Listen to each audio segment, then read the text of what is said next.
ce monde est-il réel? C'est une question qu'on peut se poser. L'autre jour, j'ai un pote Bernard qui vient chez moi, pareil.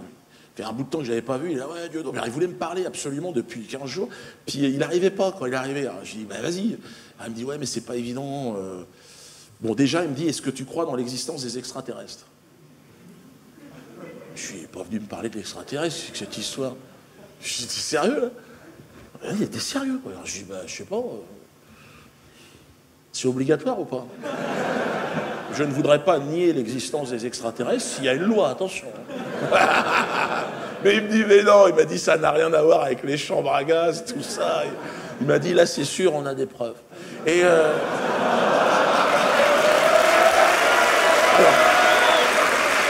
alors j'ai gueulé, alors j'ai gueulé. Ah, j'ai dit, arrête, lâche-moi. Ah, j'ai dit, lâche-moi. Ah, non. Oh, j'ai dit, tu m'emmerdes. J'ai pas de problème. J'ai trop d'emmerdement en ce moment. Si c'est pour dire des conneries, tu vas chez toi. Puis tes histoires d'extraterrestres, ça quoi ça sert? Franchement, je les trouve pas très motivés, tes mecs. Hein. Faire des apparitions dans la nuit, là, sur 2 photos à la con, des sculptures dans les champs de maïs, c'est ça qu'ils sont venus faire? S'ils veulent nous voir, ils savent où on est, l'extraterrestre, non? On passe un coup de téléphone, à la chambre de commerce, tout ça. Bon. Non, mais ce que je veux dire... Alors, évidemment, il se marre. Il me dit, bon, Dieudo, t'as terminé de faire le comique? Alors, ouvre bien grandes tes oreilles. J'ai été kidnappé par les extraterrestres. Là, il faut tenir le regard. Ah, j'y arrivais plus. Je me suis dit, il a décollé, j'arrivais plus à le regarder. Je dis, merde. Merde. Merde. Toi, disparu. Comme Raël, je lui dis. Il me dit non. Il me dit, moi, c'est la réalité. C'est pas pour baiser des gonzesses. Moi, ça m'est vraiment...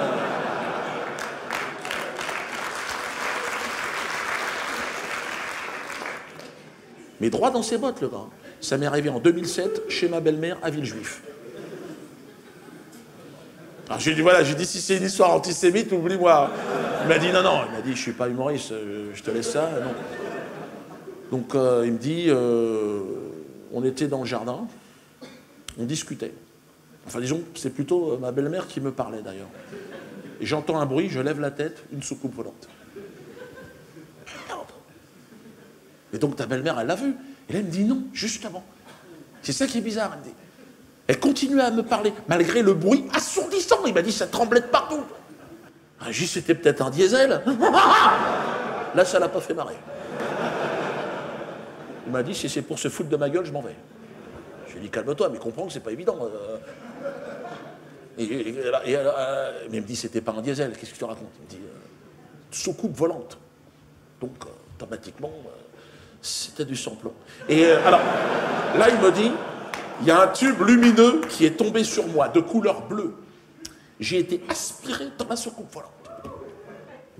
Merde! Et ta belle-mère? Continue à parler! Je la voyais derrière le tube, il me dit. Je dis, oh, je monte, tu fais quoi, toi? Merde! Et je lui dis, mais t'as vu l'extraterrestre? Il me dit, bien sûr. J'ai été accueilli dans un sas, dans la soucoupe, par l'extraterrestre, en personne. Un genre de masse gélatineuse, comme ça, qui était en sustentation. Elle sustentait. Alors, il me dit tout à coup, elle s'est approchée de moi. Je sustente, tu sustentes, il sustente. Je sustente plus. Alors là, il me dit, il y a un tentacule qui est sorti de la masse gélatineuse, qui est venu se coller sur mon œil. Il me dit, c'était comme ça. Qu'est-ce qui se passe? Alors, le tentacule était en réalité une fibre optique pour communiquer. Anglais, français. Alors mon pote, tout de suite, hein, français. Il a dit anglais, ça va nous amener un peu tard. French, only, cochez la case. Bon, là, l'extraterrestre s'est présenté à lui, de manière parfaitement distincte. Bonsoir. Je m'appelle Bertrand. Je viens de Jupiton. Et là, mon pote, il a pris peur. C'est la CAF? Caisse d'allocation familiale. Non, parce qu'il est emmerdé. Il a des emmerdements avec la CAF. Il a déclaré des gosses qui ne sont pas à lui. Et voilà, il jonglait depuis 2 ans. Bon, il avait touché un peu des 2 côtés. Il avait la CAF au cul. Il s'est dit, c'est bon, ils m'ont retrouvé, c'est la CAF. Alors l'extraterrestre lui dit, je suis pas de la CAF, qu'est-ce que tu racontes? Qu'est-ce que c'est que ces conneries de CAF? Concentre-toi, c'est quoi ces conneries là? Sur Jupiter, il n'y a pas de CAF, donc les dossiers ne sont pas transmis. Calme-toi, calme-toi.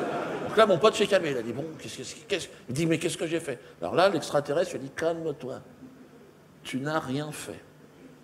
Il se trouve que tu es l'élu pour le secteur Est parisien. Ris-Orangis, Créteil, Papette. Papette, il a dit, t'occupe pas de ça. Regarde, suis mon tentacule, tu le vois? Il est plus là. Regarde.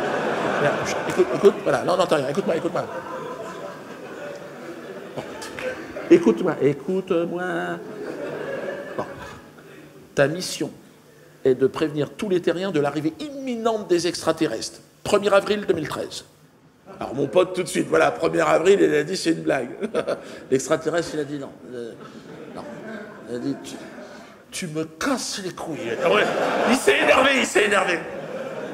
Tu me casses la couille d'ailleurs. Ouais, non, sur Jupiter, ils n'ont qu'un testicule. Pour ça, ils sont très sensibles. Ah, il s'est énervé, il a dit, il me reste 5 galaxies derrière, si c'est pour me faire à chaque fois des connards de l'histoire de CAF et machin, il dit à un moment donné, je m'en vais. Il était énervé. Hein. Mon pote a dit, excusez-moi, mais bon, alors là, qu'est-ce que je dois faire? Il a écouté. Il a dit, tu dois faire, toi personnellement, le prélèvement d'un impôt de 54 € par terrien, qui correspond aux 54 décades de l'univers en expansion. J'ai dit, qu'est-ce que c'est que ça? Il m'a dit, il me pose pas la question, j'ai arrêté en 3e. Donc, tout ce qui est triangle isocèle, il m'a dit, je sais pas de quoi on parle. Alors, j'ai dit, mais comment tu vas faire? Ils t'ont filé une soucoupe, un défraiement, quelque chose? Et là, il m'a dit, oui, Dieudonné. Ils m'ont donné 6 sestrelles, qui est la monnaie en vigueur sur Jupiter. Et là, il m'a sorti les sestrelles. Il les a posés comme ça. Ah, je lui ai dit, on dirait des cailloux, tes trucs, c'est quoi ça? Il m'a dit, oui, ça ressemble à des cailloux, mais ça vient de Jupiter. Donc, automatiquement, ça n'a rien à voir. Alors, je lui ai dit, mais qu'est-ce que je peux faire? Alors, il m'a dit, écoute, Giono, si je suis venu te voir et te parler de cette histoire, évidemment, c'est top secret. Il m'a dit, je voudrais que tu me rendes un service. Est-ce que tu peux faire le change à ta banque? Non, parce qu'il a interdit bancaire, avec ses problèmes de CAF.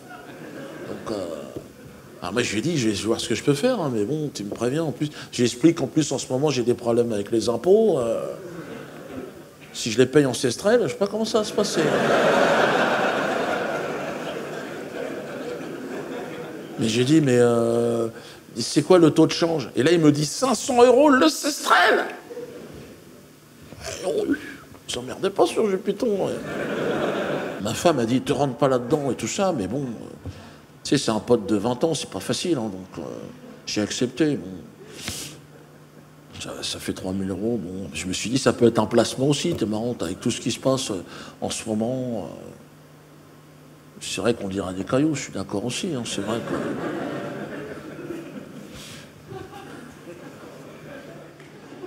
Non, c'est vrai, celui-là, on dirait vraiment un caillou. Hein.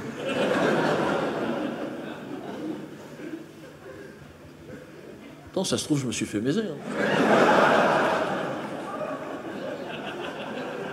En même temps, tu me diras, l'euro, c'est du papier. Hein. Ça se trouve, on s'est fait baiser aussi. Hein.